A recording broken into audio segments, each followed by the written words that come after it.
right after Justice Winslow, we actually have a young player over in Atlanta. Pretty sure he's starting over Gallinari. That's why he is this high. We have DeAndre Hunter, solid young kid. He had a great rookie season last year. Yeah, absolutely. A guy who was obviously picked high in the draft and went through one of those confusing scenarios where he's picked by the Lakers, traded to the Hawks, however it works out, but ultimately he's an Atlanta Hawk and he finds himself in a position where not only is he on a good team that's on the rise, but he's on a team where there's a lot of guys in that wing position, whether it's Cam Reddish, Bogdan now, like you said, Gallinari can play the wing, Kevin Herter. They just have a lot of options there, so he needs to stay on top of his game if he wants to keep getting starting minutes. And I think that alone is going to make his progression just keep going forward.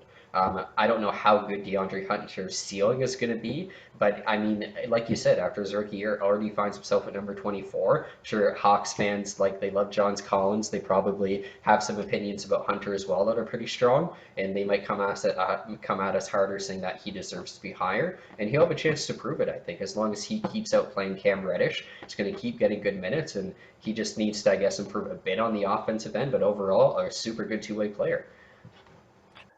Yeah, no, and as Atlanta gets better, as he gets better, Atlanta gets better, Atlanta becomes a playoff team.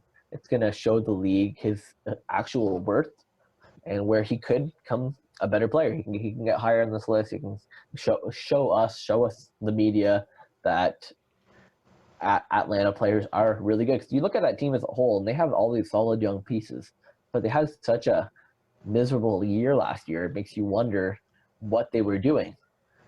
It's How bad were they playing together?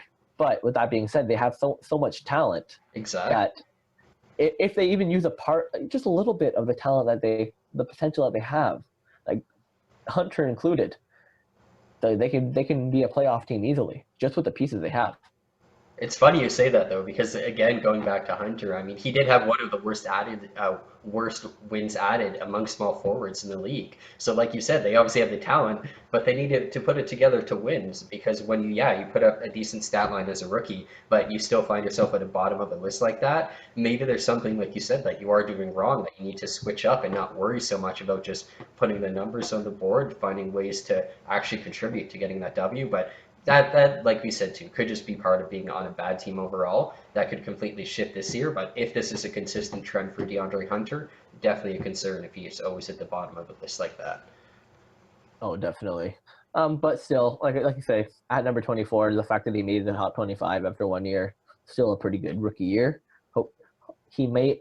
I can put him in there as a contender for a sophomore slump if other players around him start eating his minutes. If he does go through a rough stretch, a couple bad games, but if he puts up anywhere close to this next year, that he should keep his spot in the top 25. Yeah, and I mean, post All-Star break looked like a bit more aggressive of a player too. Rebounds went up from 4 to 7. So as long as he keeps getting down low, using his body good, even if he does have a bit of a slump offensively, they'll still find value for him. So I think he'll be okay.